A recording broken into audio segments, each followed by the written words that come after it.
having an opinion on what's going on, Yeah. and it certainly will not stop us reflecting what you think. Weekdays from 6 to 9:30 on GB News.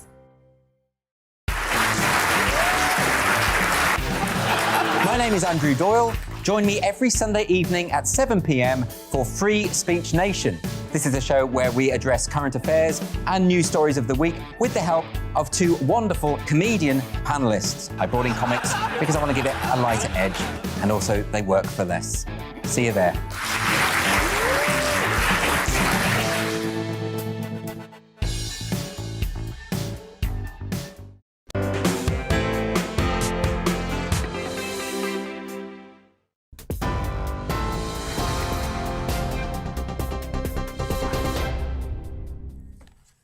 Good afternoon, I'm Polly Middlehurst with your news at 4 o'clock. A woman who claims she was trafficked by Jeffrey Epstein and abused by the Duke of York says others must be held accountable following Ghislaine Maxwell's conviction for sex abuse in New York.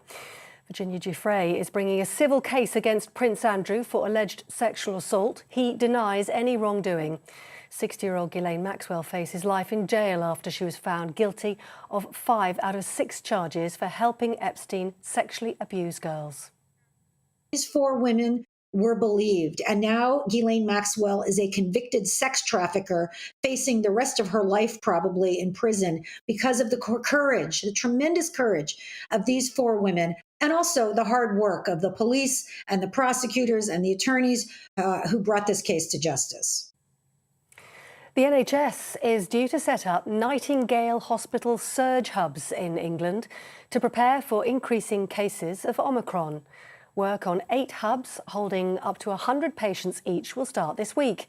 The NHS is also ramping up the use of virtual wards at home, where patients get monitoring technology and regular check-ins with clinicians. Southern Rail has confirmed none of its trains will run to or from London Victoria until January the 10th because of COVID-related staff shortages. It's one of the UK's busiest stations and is normally connected by Southern to locations such as Brighton, Eastbourne and Portsmouth. Cross Country is also urging customers to avoid travelling on New Year's Eve because of a planned strike. A coroner has ruled the Liverpool hospital bomber died from the explosion and fire caused by the improvised device he made with murderous intent. Iraqi-born Imad El-Swayalmin was killed when the bomb he made went off inside a taxi.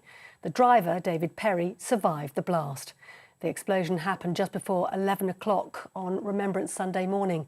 The coroner says it's still unclear whether he intended to detonate the device when it exploded.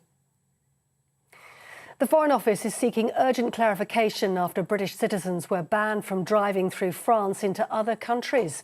Non-essential travel from the UK to France has been prohibited since December the 18th to limit the spread of Omicron, but several exemptions have been in place. Brits have now been told they can't travel by car across the country to homes in other parts of the European Union. The Home Secretary says the police have her full support when it comes to taking swift action against anti-vax protesters. That's after dozens of people entered a test and trace centre in Milton Keynes yesterday and appeared to damage testing equipment. Priti Patel also says she's bringing forward new measures to crack down on disruptive protests. The Health Secretary, Sajid Javid, says he's appalled by the pictures and what he described as vile behaviour. And that's all from me. I'll be back every hour here on GB News with the very latest international and national news for you. And of course, the headlines. Do stay with us for news on the hour here on GB News.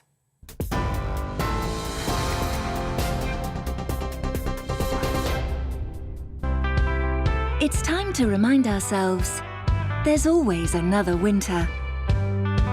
Canary Islands sponsors the weather. Hello there. As we approach a New Year's Eve, things look decidedly mild, wet for some and a fair amount of cloud. But today we've seen some favoured spots seeing summer brighter weather. But this weather front straddles more central parts of the country, moving slowly northwards, bringing with it some high rainfall totals as we head into a New Year's Eve. And you can see it's rather windy across many parts of the country. So through Thursday evening and overnight, you can see this rain moving up towards northern England, southern Scotland and Northern Ireland. Some heavy bursts to come, and we will see the highest rainfall totals for the Lake District as well as Dumfries and Galloway. Further south, more rain returns to Wales as well as the West Country. By dawn tomorrow, it will be across central southern England, pushing quite quickly towards the southeast, as well as the Midlands and East Anglia. It's a mild night, leading into a mild start to New Year's Eve. Through the day then tomorrow, we'll see this rain just stall across central and southern parts of Scotland, as well as northern England. It will dry up across Northern Ireland, even some brighter skies further south across England and Wales, as well as the far northeast of Scotland. And even where we see this rain, it will fade as we head through into evening time. So if you are stepping out through a New Year's Eve evening, it's worth noting the winds will pick up further strength, particularly towards the west. It'll be mostly dry, perhaps some drizzly bits and pieces over the southern uplands as well as Pennine districts before more rain arrives through the latter part of the night across northern England as well as Scotland. And again, that will push through quite quickly with that strong wind. It will be an exceptionally mild start to 2022. But we will again see some showers move in from the west, brighter skies ahead of it, and again that keen breeze with gales across western facing coasts. All in all, temperatures will hold up in double figures away from the north. But as we head into Sunday, things turn very windy in the south and colder from the north. I'll see you later. Bye-bye. Canary Islands sponsors the weather.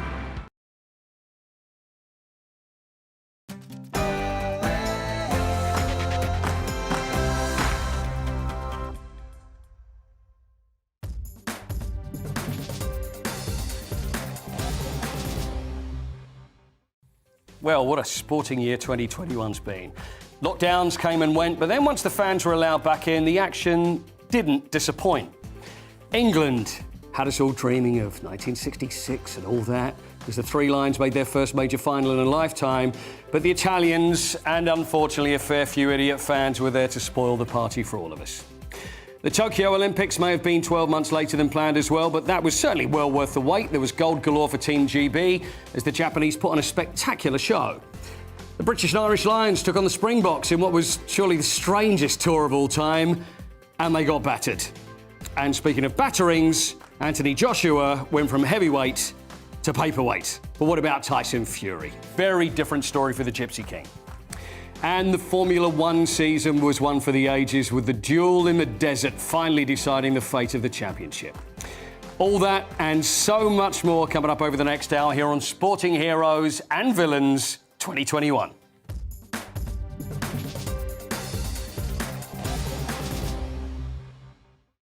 Well, sports broadcaster Aidan McGee is with us. Aidan, lot to go through. I mean, it's been a great year. I mean, with all the lockdowns and the worries, and it could have been a disaster, but there's been some great sport, hasn't there, this year? Yeah, there has. We're British. We made the best of the situation. And then we were chatting backstage, weren't we, about how I think we'll look back at that period where there were no fans, and we'll discuss as we go on how it affected various different sports. But we look back at the period where there were no fans, and I think in years to come, when we look back at that, it will look absolutely barren. There were people wondering how on earth we continued. But for a while there, we got used to it, didn't we? We did get used to it. But let's talk about Euro 2020, which of course happened in 2021. And I mentioned earlier, you know, when it comes to England, we haven't done anything since 1966. I don't know whether we look back on this as the success that it was. I think back of semi-finals over the years, and I think of us, even when we think of Italian 90, going back a long way, everybody remembers everything about the penalties, remember all the games.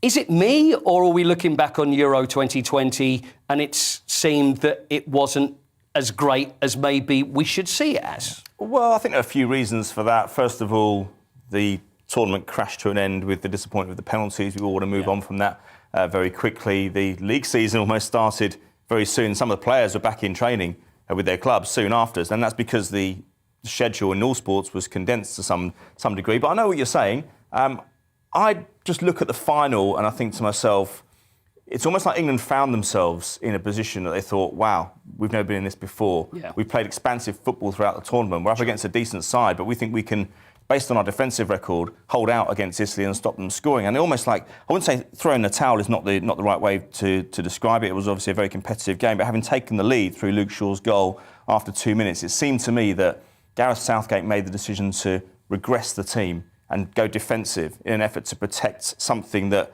let's face it, would have allowed him to make history on behalf of England for the first time, as you said in the top there, since 1966. What it did, though, was reignite my faith in international football. Mm-hmm. We're fed up with international football, and sometimes, aren't we? Because we see substandard opponents. We've seen it since the Euros. But we love a tournament. We love the finals of a tournament. It's one thing. That's what I mean. When we have those, we have the qualifiers, but in a tournament, it's a different. We've had some disappointing ones in the last 20 years, though. Let's be perfectly honest. The last two have been pretty decent. Yeah. But this one was quite good. Nothing ignites the English public, or the British public even, if you include all the four nations, like a national tournament, an international tournament. No, nothing else. It's not Liverpool or Man United or Chelsea or Tottenham. None of those teams. It doesn't make the fans go out and buy barbecues from Tesco's, does it?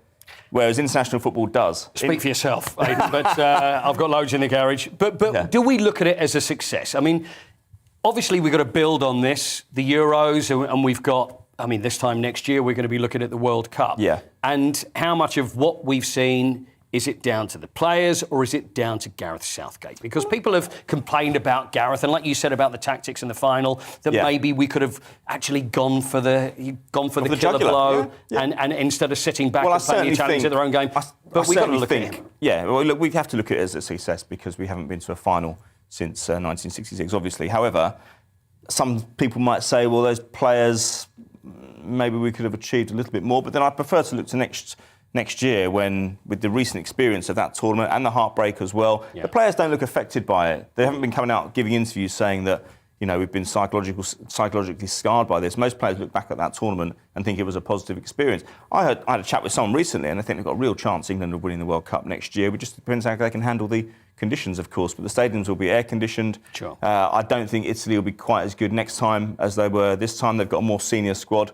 One or two of those will probably drop off the radar, you would think, by the time that tournament comes around. England, meanwhile, are going from strength to strength. Yeah. You look at the youth, the average age of that squad, it's actually quite low.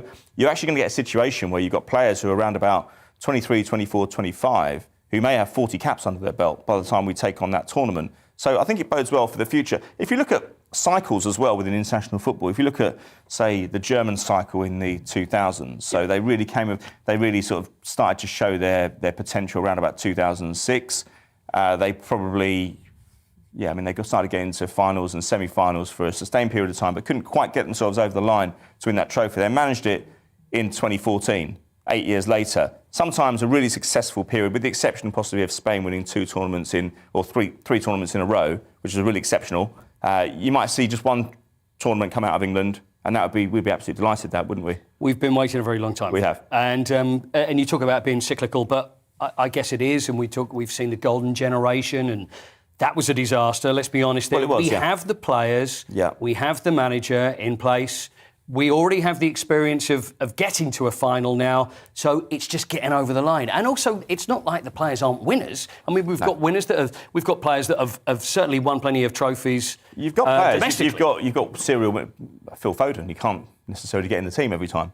So you're going to have players like that. I mean, every generation of every country has players who couldn't get in the side. Remember David Schindler not being able to get in the France side back in the late 90s, so it meant he wasn't able to be part of the France 98 World Cup winning squad. However, that's by the by, really, because I think there's enough players there to fill those positions to carry the fight to anybody. It's the most confident I've felt about an England team. And if they're good for a period of 7-8 years but only win one tournament, I think that would be huge for this country, and huge for the manager as well. If you think that he came from nowhere, he came on the blind side, really, to get that job. Nobody was talking about Gareth Southgate. He hadn't been even near a decent club job or any club job since 2008 or 2009 when he left Middlesbrough. Sure. And he comes from nowhere and takes over from Sam Allardyce after what happened there, and takes this side to unprecedented scales, really, because if you think about it, even the semi-final in the World Cup in Russia was a hell of an achievement when you think about it. Well, it's not a bad record. If we look at it, it's not a bad record so far. 18 records. It's 18 years since Italia 90. OK, well, that's England, so it looks well for the future. But domestically, I mean, we've got to look back on 2021 and some of the success stories. For me,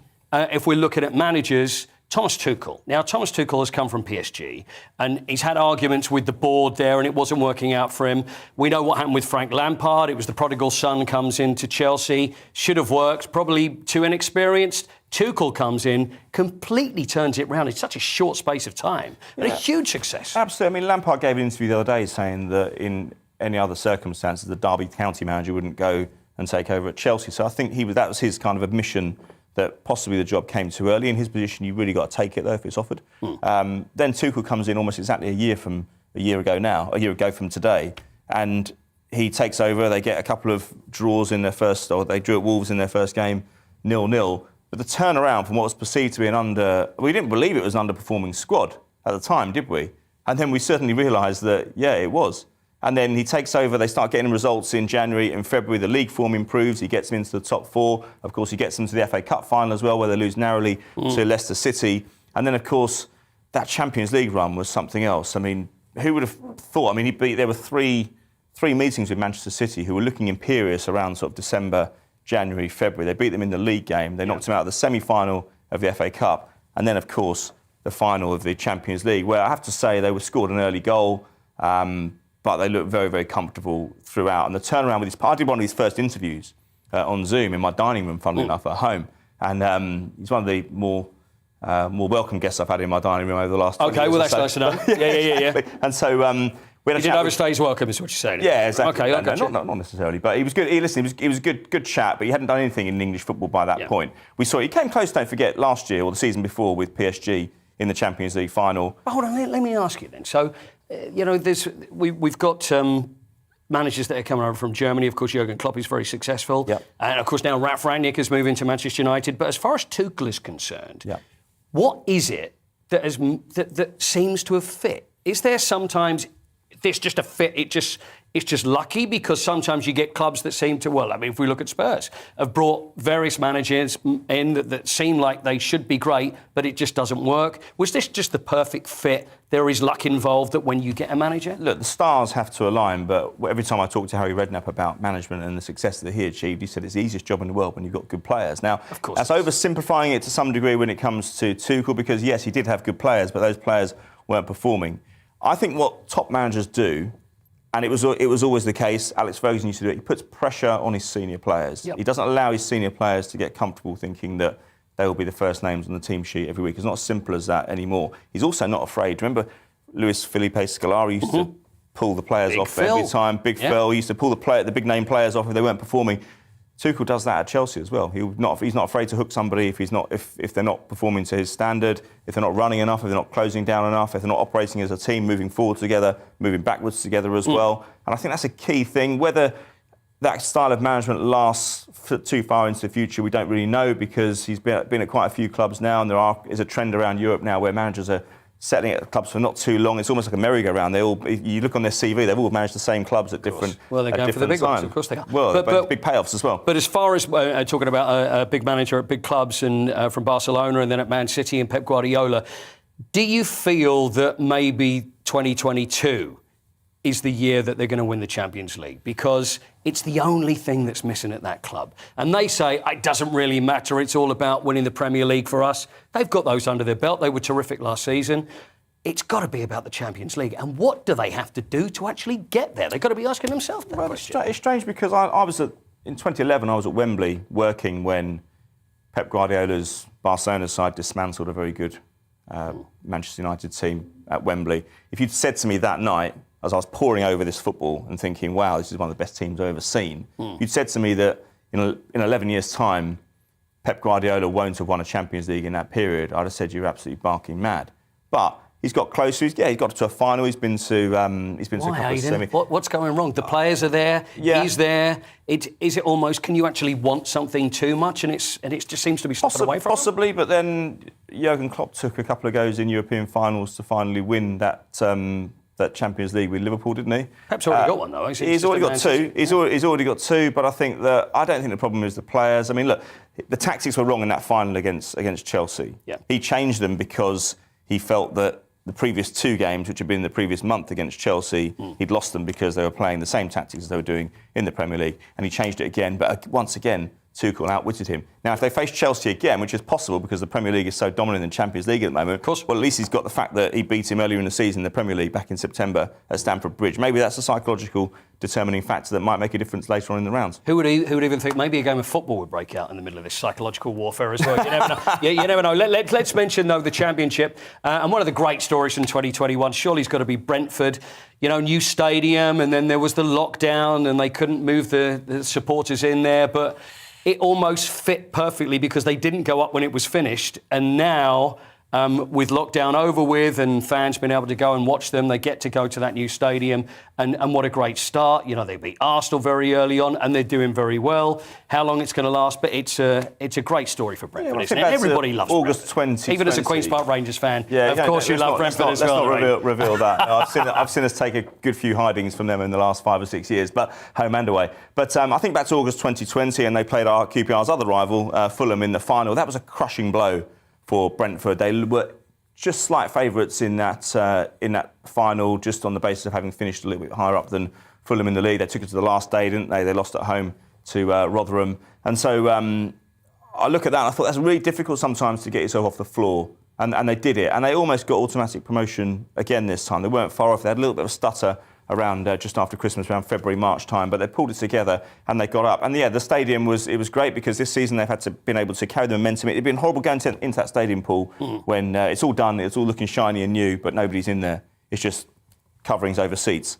and no atmosphere. I think that's generally helped them this season at home. Their home form has been very good. They got a couple of decent away results as well. Yeah, so an interesting story, but I suppose you'd have to look at Norwich as well. I mean, getting back, they'd suffered a cruel blow the previous season. And Watford as well. Yeah, of course. So it was a triumph for all three of those clubs. It was a triumph of with that word again, psychology. It is. Coming back, getting yourself off the floor and going again. And finally, looking forward to 2022, as far as the Premier League is concerned, is it the top four going to be broken, you think? I think the top four could possibly be broken by West Ham, but I don't think they'll be involved in the title race. They're just a little bit short of that, even though David Moyes has done a fantastic job. But there's only 2 points separating the top three as we speak, as of now. I've never known, as we go into 2022, a title race to be that close at this stage. I'm thinking back to maybe 98, 99 when Man United won the treble, Arsenal were just behind them, Chelsea just below that. People forget that in that title race, Chelsea were in it until a week before the end of the season. It could easily have gone their way, and they drew at home to Leicester 2-2. But at the moment, in terms of that'd be great. If you got those three teams, Chelsea, Manchester City and Liverpool, going for the title at this stage, I think most neutral observers would accept that because I don't see any of them falling away, not significantly. I think that nobody's an outlier in there. Nobody's going into the new year thinking, can we just hang on by our coattails? All three of those squads have had money spent on them and they're looking very, very strong. And they've yet to play each other in the second half of the season yet, obviously. So there can be some fireworks to come with that. Great, thanks, Aidan. Plenty more football to come then in 2022.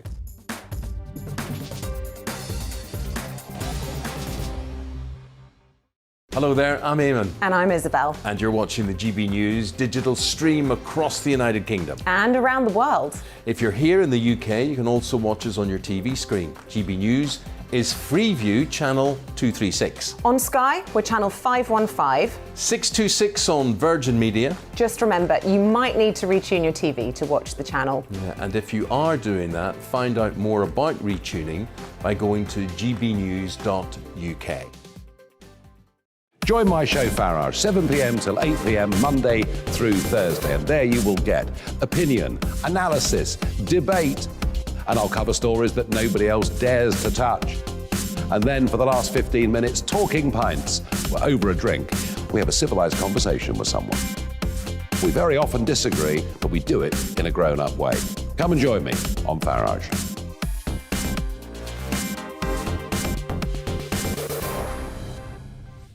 Hello there, I'm Eamon Holmes. And I'm Isabel Webster. And we hope you can join us for Breakfast with Eamon. And Isabel. You make me laugh out loud, belly laugh. Is that important first thing in the morning? Yeah, absolutely. And there's me trying to be deadly serious.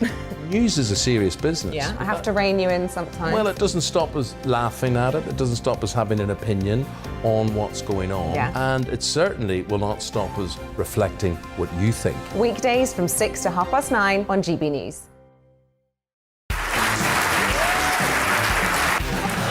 My name is Andrew Doyle. Join me every Sunday evening at 7 p.m. for Free Speech Nation. This is a show where we address current affairs and news stories of the week with the help of two wonderful comedian panellists. I brought in comics because I want to give it a lighter edge, and also they work for less. See you there.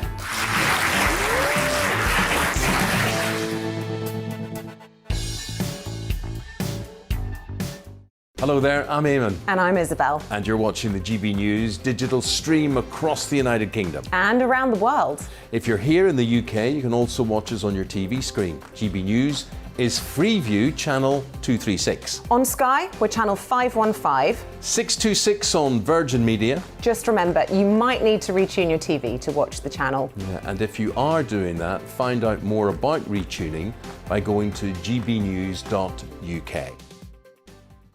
Join my show Farage, 7 p.m. till 8 p.m. Monday through Thursday, and there you will get opinion, analysis, debate, and I'll cover stories that nobody else dares to touch.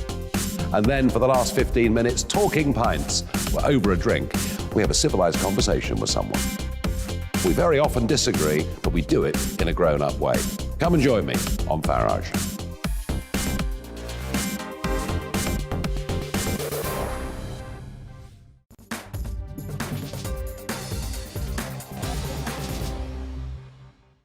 So what an amazing season of Formula One it's been. It's been the closest title race. Well, we're looking since 1974. 24-year-old Max Verstappen's come through. It looked like he was way in the lead, then Hamilton comes back, and then, of course, the duel in the desert, and Max Verstappen's the champion. Absolutely. I mean, I would say about this that sometimes the champion is just so difficult to depose. And he's managed to go and do it. What's been interesting about this race is just the duel of the personalities, the cult of the personalities. We've been talking for a long time now about the strength of the cars, the quality of the technicians, the track conditions. This is about personalities. This is a duel. They've been shunting each other. This is going back. I mean, this is going way back. Yeah, this is what it's all about. This is igniting. I mean, this rivalry could go on for quite a long time now. I mean, we think back to Senna and Prost in the 80s, Hunt and Lauda in the 70s as well. More recently, Hill and Schumacher, of course. So I think we can look forward to that. Absolutely. What a season it has been. Our Formula One correspondent, Rosanna Tennant, has got the story of one of the greatest title battles of them all. The 2021 Formula One World Championship had it all. Crashes, chaos and controversy from start to finish.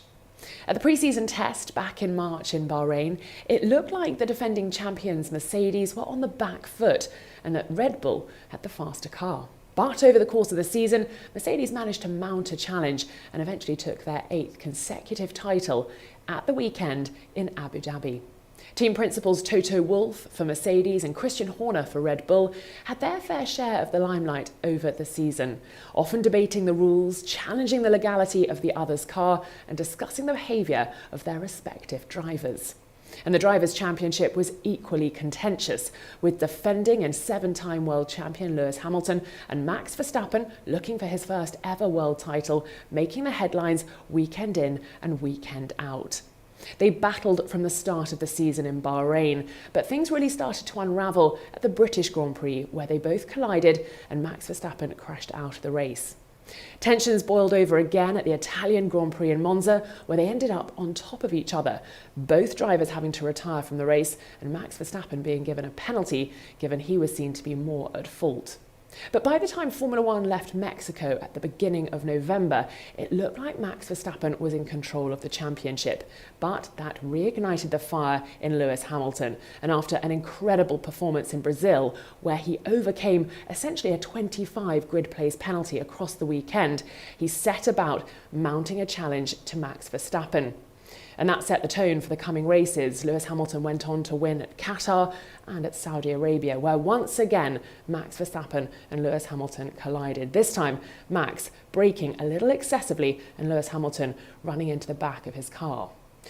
So after Saudi Arabia, we headed into the final race of the season, the 22nd race of the longest ever season, with the two drivers fighting for the title level on points, both drivers with 369.5 points.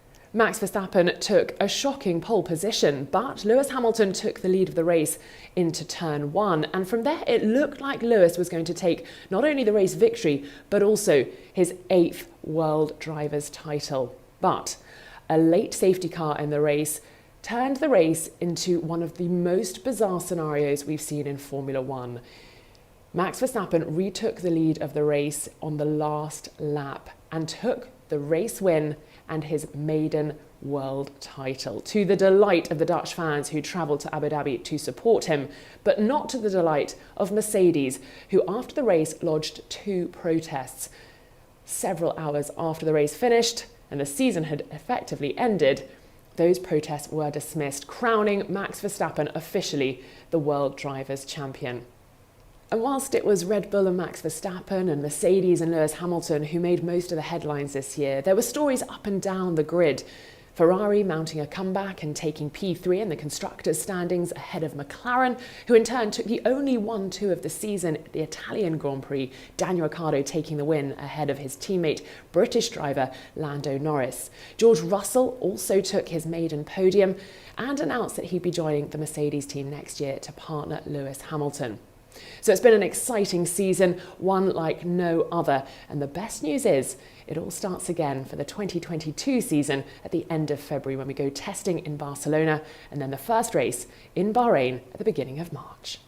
Well, the Olympics in the summer nearly didn't happen, but thank goodness it did. It was a very successful Olympics for Team GB and a very exciting one, even though there was a lack of crowds from over here. Aidan, are you a fan of the Olympics?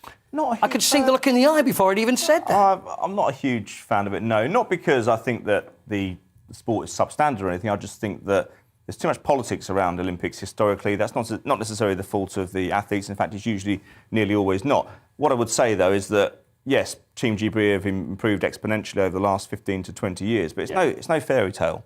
I mean, they've got substantial lottery funding, which other nations competing at the event don't have. Having said that, I can still sit down and watch some of it. And again, it was a hold on. This is not about lottery funding. This is about talent. This is about sporting excellence. I mean, if we look at Adam Peaty, I mean, for example, Adam Peaty has done something that no swimmer has ever done. This is not just about funding. It's not just about, no. 100-metre breaststroke. He wins gold medal for the second time. The first British swimmer to actually win on consecutive Olympics. World records just fall every time he swims. I mean, and this man is a machine. Yeah, no, I agree with you. I'm not saying that the lottery funding is the be-all and end-all, and there are plenty of people out there who lavish praise, as you've just done, on Adam Peaty. I'm just regressing slightly because I just think that sometimes if you give these nations... See, the difference is with that funding, they're allowed to attract competitors who might drift off to other sports. Now, other countries... they still have that problem. They're losing competitors to other sports because historically Olympic sports aren't particularly well paid. I interviewed, I think it was Steve Backley back about 10 years ago, and Jonathan Edwards as well. And he said we were basically like entrepreneurs. We had to go around and find our own fitness coach, our own nutritionist. We had to find our own training conditions. But that makes it all the more impressive, doesn't it? Well, it does. It makes it all the more impressive, yeah, but that's the whole point. They were doing it without the lottery funding. That generation were, and they still won medals. Now, yes, they're winning medals now, Team GB. It was John Major's government who put that in place, and it's huge. I mean, at least the investment has yielded rewards. We're no longer going to Olympics like we were in 2000 with Sydney, and being embarrassed. That was the epiphany. That was the moment where we decided as a nation that we needed to devote more funds towards it. Let's celebrate the good stuff, shall we? Let's talk about the good stuff. So Adam Peaty, for me, out of this world, just unbeatable. And you can even say, this could be the one where he gets beaten. Even he knows that. And he's absolutely certain that every time... I've never met anybody like it. Just the most driven individual, I think, in sport or in life that I've ever met.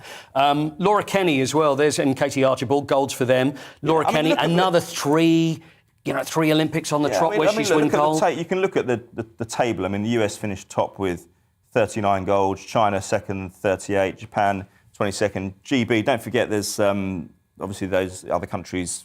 enter more athletes, so it's doesn't necessarily tell the full story. But 22 golds, 65 medals in total. They've got to be happy with that. I think it's a terrific return. It is, and also we should mention the training because there was a lot of training that was disrupted in the months and year or so that was leading up to Japan. It was difficult to go out there. They wouldn't have the usual Olympic experience. So many Olympians, they love the Olympic experience because, of course, you got the Olympic Village and the training facilities, everything. But, they're pretty much cooped up where they are, or they would fly in, their event would take place, and then they're away again. So it's not like any other Olympics that there's ever been. I mean, also, I spoke to Sir Chris Hoy. When would it have been? Probably around about March time. And even by then, we weren't sure whether the Olympics was going to actually take place. And he said, well, that plays havoc with your preparations anyway. If you don't actually know that it's happening, you put in a really good shift of training over a week or 10 days, whatever, and at the end of it, you're thinking, it's the psychological damage it can do to you.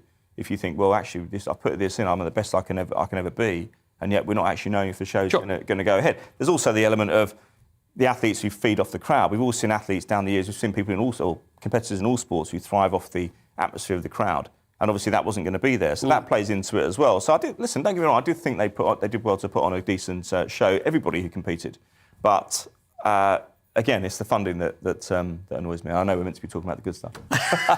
Stick with the good stuff. What's with you today? Let's enjoy the good stuff. It was a good return, but if we talk about maybe not quite so good stuff and talk about lottery funding and how much goes into it, as far as athletics concerned, which has always been our bread and butter, we look at Super Saturday going back to 2012. Yeah, amazing. Not so good. It wasn't so good. We had Keely Hodgkinson, who I thought is a great athlete for the future in the 800, winning silver. She was terrific, only 19 years old. But we didn't have any golds, did we? No, that's right. Did you like the element of comedy when the US 4x1 relay team didn't actually make the final?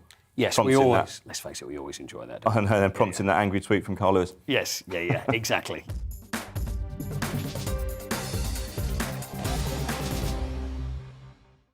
Hello there, I'm Eamon. And I'm Isabel. And you're watching the GB News digital stream across the United Kingdom. And around the world. If you're here in the UK, you can also watch us on your TV screen. GB News is Freeview channel 236. On Sky, we're channel 515. 626 on Virgin Media. Just remember, you might need to retune your TV to watch the channel. Yeah, and if you are doing that, find out more about retuning by going to gbnews.uk.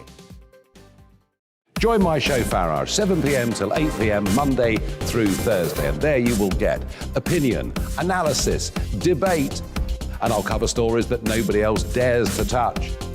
And then for the last 15 minutes, talking pints. We're over a drink.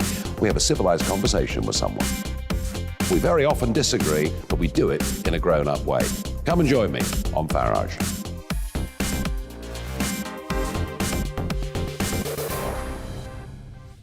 Hello there, I'm Eamon Holmes. And I'm Isabel Webster. And we hope you can join us for Breakfast with Eamon and Isabel. You make me laugh out loud, belly laugh. Is that important first thing in the morning? Yeah, absolutely. And there's me trying to be deadly serious. News is a serious business. Yeah, I have to rein you in sometimes. Well, it doesn't stop us laughing at it. It doesn't stop us having an opinion on what's going on. Yeah. And it certainly will not stop us reflecting what you think. Weekdays from 6 to 9:30 on GB News.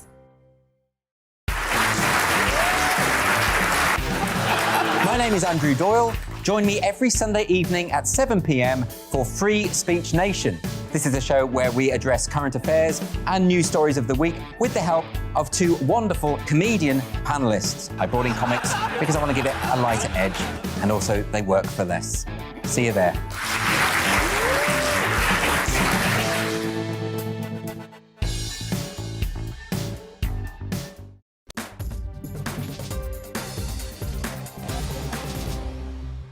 Well, listen, what it's year, it's certainly been on the tennis court for Novak Djokovic, coming so close to that calendar Grand Slam, to the rise of Emma Raducanu. Top tennis commentator and friend of the show, Ravi Uber, serves up his spin on the past 12 months.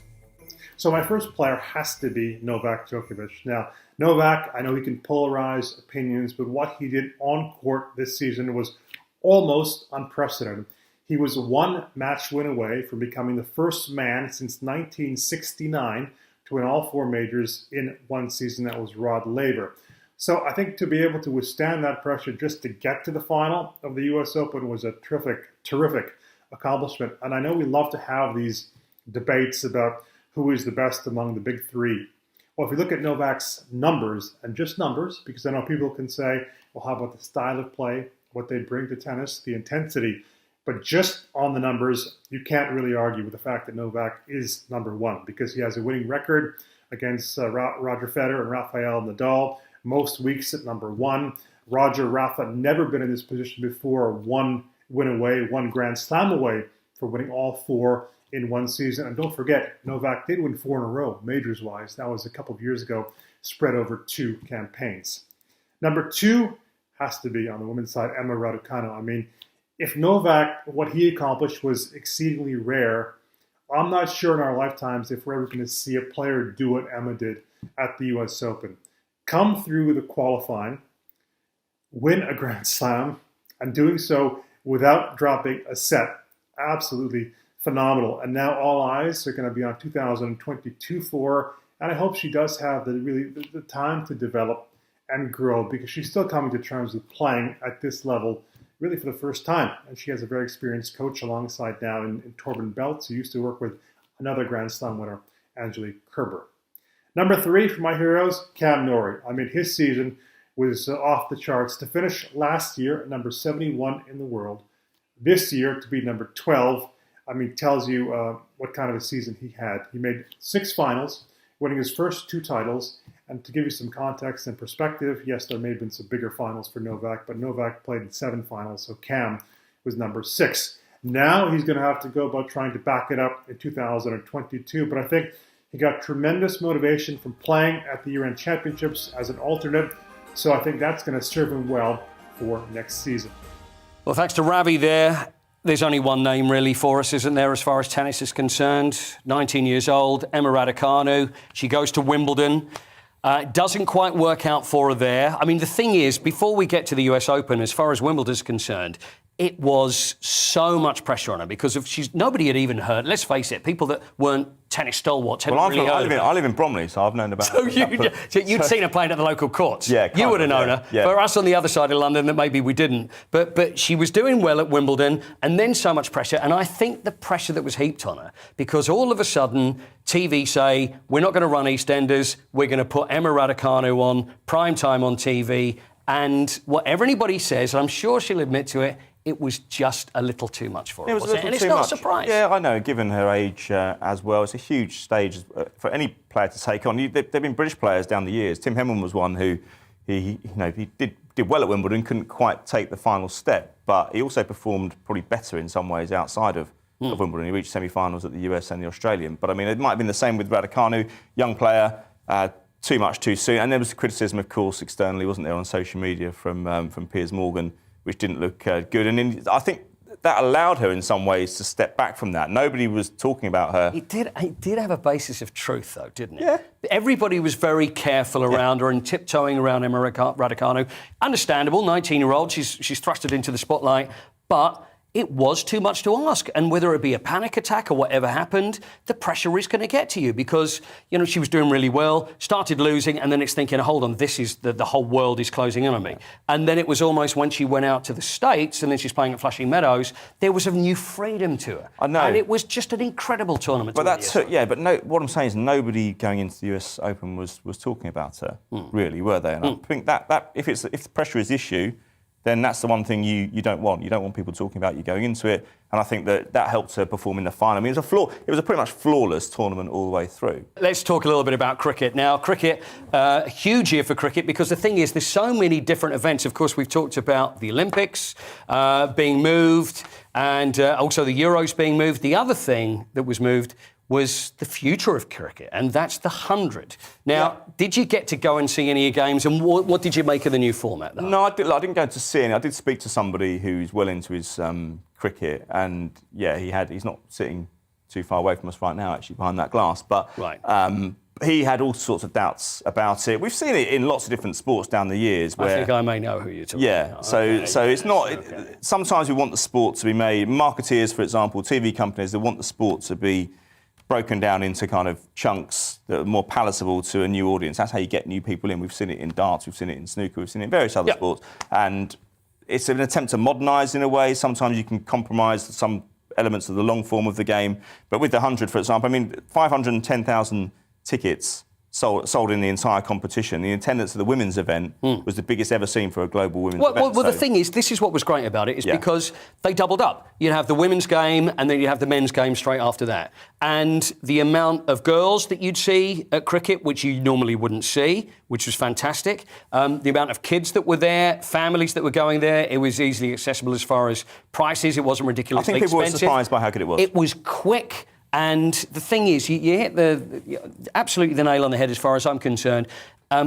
is that you've got to make sure that you balance it with what's gone on before. You can't revolutionise. Again, it's that old evolution, not revolution. Yeah, I mean, it's a new idea, but it still also you've got to take everybody with you. It hasn't compromised the longer form of the game either, has it? I mean, we're still enthralled by the Test match. Some would say the county championship it may have compromised a little bit. Maybe, but then I look back at the county championship. I look at the county championship going back over 10, 15 years, and there are too many matches there played in front of two men and a dog. So that tells you that the interest in that probably isn't as great. But then again, in cricket and in rugby to a degree as well, we always look at the international game rather than the club game, don't we? As the light carrier, if you like. OK, and finally one quick word, and that's on England. Of course, we're around Ashes time as well. Successful summer for England, or not really? No, I would say not really. I don't think they look prepared going to the Ashes. I mean, I think they're too reliant on Joe Root. He's posted some superb numbers. I mean, he's on course to beat Michael Vaughan's record in a season in a calendar year for England, 1,481 runs. I think he'll smash that. And one more quick thing, and that's T20 as well. Finalists, shame we weren't talking about us winning the T20 World Cup, which I assumed we would be, of course, knocked out the semi-final. And it's Australia again, isn't it? But we don't want to go on too much about Australia. So this should have been, is it a shoulda, coulda sort of thing here? Could have been the year where we finally saw Anthony Joshua and Tyson Fury slug it out for that undisputed heavyweight championship of the world. It was the fight that everybody wanted to see, but they couldn't get it on. But whilst they both had big moments in the ring, for very different reasons, we'll have to wait a little while longer for the fight that everybody wants, if it's going to happen at all. So what were the biggest bouts of the year? Tom Gray from Ring Magazine can tell us right now. OK, boxing heroes of 2021. Sonny Edwards defeated the #1 flyweight in the world, Moruti Fellaini, to win the IBF Championship. Awesome performance by Edwards. Josh Taylor made history by becoming the undisputed junior welterweight champion of the world at the expense of Jose Ramirez out in Las Vegas. Chantel Cameron became the unified junior welterweight champion of the world, making history for the women's game, and also captured the inaugural Ring Magazine Championship.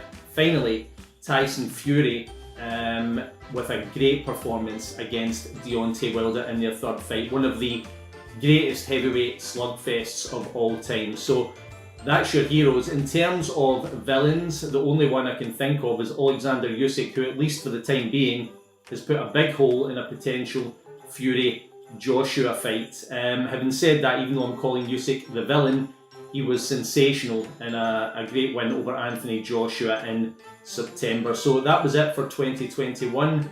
Looking forward to 2022. So, Aidan, let's talk a little boxing there. That's Tom Gray's view. Anthony Joshua versus Alexander Usyk. He was at the Tottenham Hotspur Stadium. Everything was there for Anthony Joshua to hold those belts even longer, but it just wasn't to be. I was really disappointed by the performance. I don't know. Yeah, I was disappointed. I traced his career back. I was doing some of his earliest interviews back in probably 2013, 14. Anthony wasn't actually sure at that time whether he was going to have a long career in boxing. We even spoke about alternative careers, believe it or not. So I do look back on his career sometimes and I think to myself, how many elite competitors has he actually fought? I mean, you can only fight in what's in front of you. In your era, there might only be, if you look at Joe Calzaghe, someone would argue there weren't any elite fighters in his range to fight. So that's not the fighter's fault. I do think his career progression has been looked after very carefully by Matchroom, as is normal with any stable of fighters in this era. But I look at that Usyk fight in the summer, he didn't look right for it. I almost think that psychologically he was preparing to fight Tyson Fury. So do you think then, even from watching that fight, you would think that, hold on, your head is thinking about fighting someone else? Nobody said it. It's just a theory that I had. I'm not a boxing expert. I've never been in the ring in my life, apart from to do a bit of filming. That was it. But and then you ran out very, very quickly. Oh within under a minute. So that was doing well. So I just think that he was. If you can't imagine a more different opponent when you compare Tyson Fury to Alexander Usyk, and some would even say that towards the latter end of the fight, he almost knew he was going to lose. I'm thinking at the end of that fight, he couldn't win. It was almost like he was trying to box his way. It's almost like, for me, that AJ was trying to prove that he's a great boxer. It's almost like he had to try and prove something. I'm as good a boxer as Tyson Fury is. And when we know how brilliant Tyson is, as a boxer, especially in the heavyweight division. But it was like, to put it bluntly, we're just thinking, just try and knock him out. But towards the end, it just didn't happen. And then we knew towards the end that it was going to be Usyk. Usyk was too good. I honestly believe that, and I think he'll go on and fight Tyson Fury possibly before even Anthony Joshua does. But I look at that division now, and I don't think Wilder's quite done just yet. I think there's one more push to come from him. He's still got that. He didn't perform badly against Fury in the last fight. Where Anthony Joshua goes from now, I'm not necessarily sure, because I think that looked like that was quite a resounding defeat by Usyk actually at White Hart Lane. I very much hope that we will manage to see that Joshua Fury fight, but I'm very much doubting it. It's just not as commercially viable. It's still commercially viable, but it's not the reason to fight it right now. If you look at the way Tyson Fury adjusted to having the fight switch, he thought he was fighting AJ forever and a day as well, and then he switches to take Wilder for somebody he's already beaten. Well, he's drawn with and beaten, and he has to beat him again. That's the difference in terms of where they are mentally. Right, let's move on to rugby anyway. The Lions, that tour that went on to South Africa again, another situation. It was pretty controversial, and we were wondering whether that was going to go ahead because there was COVID outbreaks over there, and it was a very difficult tour for the Lions, and it didn't work out as well for them. And it wasn't again, I mean, I know with the current climate, but it wasn't a typical Lions tour, was it? No, it wasn't. I mean, you're struggling to think of any serious memories from it, really. I mean, there was an interview with Brian O'Driscoll in the Mirror just about a week ago. He said he didn't even watch some of it. He said the rugby served up wasn't very good. He said there was now obviously the absence of crowd. He felt that the British and Irish Lions faced some pretty substandard opposition prior to taking on the Springboks. So it's beset with problems, and it's unfortunate because some of these tournaments in these conditions have worked. I think that one, I know it's not a tournament, it's a series, obviously, and it goes over a longer period of time, but it just didn't work, did it? No, I mean, it means the world to players. I mean, it's the ultimate when it comes to playing rugby for home nations, to actually represent the Lions, wear the red shirt, but it just didn't go the way that they wanted it. So No, not at all, and they were beaten in the last two by South Africa quite comfortably as well, and I don't think anyone will be talking about this in a year's time. OK, well, I feel almost like we just pretty much had to cover it, so cover it as well as we did there. Let's move on to golf anyway, and another major loss as well. I don't want it to be like all major losses, but listen, we've got to talk about 2021. Ryder Cup year, always a very big one in the world of golf, which we always look forward to, but it just wasn't to be for Team Europe as the US gave them a bit of a beating at Whistling Straits. What about elsewhere? Well, let's ask golf guru Rupert Bell for his pick of 2021.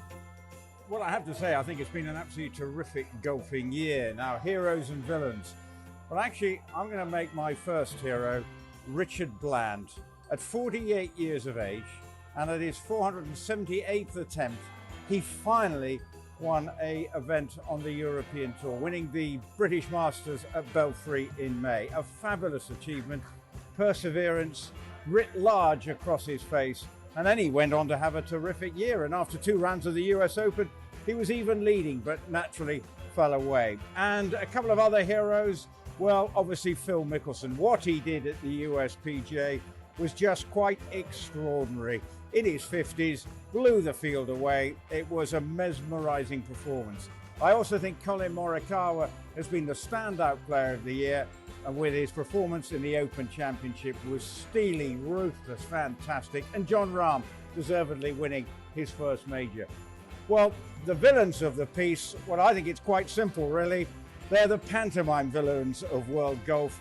Brooks Koepka and Bryson DeChambeau. Their spat, well, it grabbed all the headlines, but they were enjoying probably being the villains of the piece. But it was a fabulous golfing year. But the only disappointment ultimately on the course was the flop from the European Tour team in the Ryder Cup, where they just never turned up at Whistling Straits. Been a fabulous year. Can't wait for 2022. Well, thanks, Rupert. Still another couple of years, and then we can look forward to another Ryder Cup, of course, which will be in Europe. So maybe there will see a few changes. Aidan, if you're looking back on 2021, who are you going to pick then? I mean, as one of the great success stories that we look back in the past year. Because I've got one and we haven't even mentioned it. Go on. Mark Cavendish. Yeah, Mark Cavendish. Absolutely. Mark Cavendish, great sprinter, great cyclist. See, the thing is, and this is a real story because he's gone into the Tour de France, and trust me, I'm not a cycling specialist, but I know Mark, and he went into 2021, and it looked like the career was over. You know, he'd given interviews in Belgium, and he didn't have a team, and he was in tears, and he was upset, and looked like, anyway, there was an injury to the sprinter in his team. He comes in, nobody expects anything of him. And he wins 4 stages, which is remarkable. And for anybody to win any stage of the Tour de France at any point in their career will make them as a cyclist. He wins 4, equals the great Eddie Merckx as the most stage wins in the Tour de France. Can I ask you something? You interviewed him recently, didn't you? And although it betrays a lack of knowledge of cycling, I guess, but I'm wondering, I've always wondered, and I remember covering some of his first stage wins sprint wins in 2008. So going back quite a while here, and he kept winning one after one after one after the other, and I was thinking, you know, this is a lot of new fans are coming to cycling. Sure. It annoys him actually when journalists don't know much about cycling. Oh, it does. But why can't he win the Tour de France? Don't you think they have to adapt the rules slightly?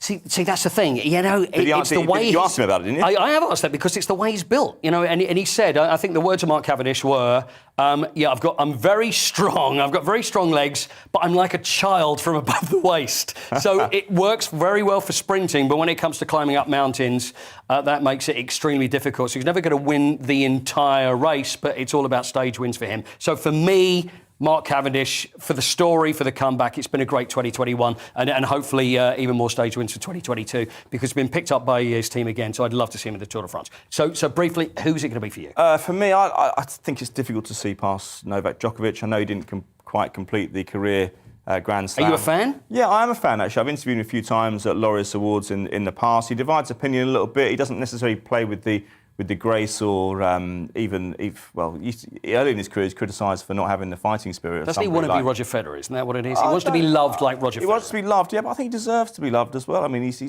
taken part in some epic finals in the past. You think back to 2012 at the Australian Open. I mean, I was watching that final between him and Nadal thinking, you know, I got to about the 4th set, tiebreak, and I'm thinking, I can't believe these two are still standing up. And the heat was absolutely stifling. But he's done that again and again and again. He had a lull in his career probably, 3 or 4 years ago. He didn't win anything for a couple of years. And we thought maybe that's him done. But he came back and he won. Well, he's got to 20 again. He's got to 20 just as Roger Federer and Roger Nadal. So Rafa Nadal have done as well. So I think that he deserves to be in there. Yeah, he didn't quite complete the slam. He's had some criticism recently for his stance over the vaccinations, but I think that's a hell of an achievement to do when you've been doing it for that long, to go and repeat a win at the Australian, a win at Wimbledon and a win at the French. Isn't it a hell of an achievement? So for people that are rooted in football, then we've done quite well. So I'm saying a cyclist and you're going to say a tennis player. So they are going to be our big winners of 2021. Looking forward to 2022. Thank you very much, Aidan.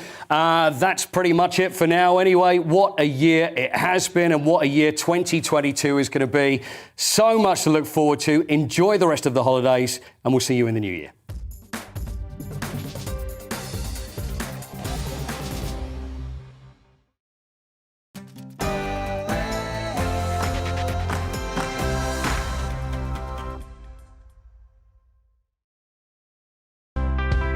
It's time to remind ourselves there's always another winter. Canary Islands sponsors the weather.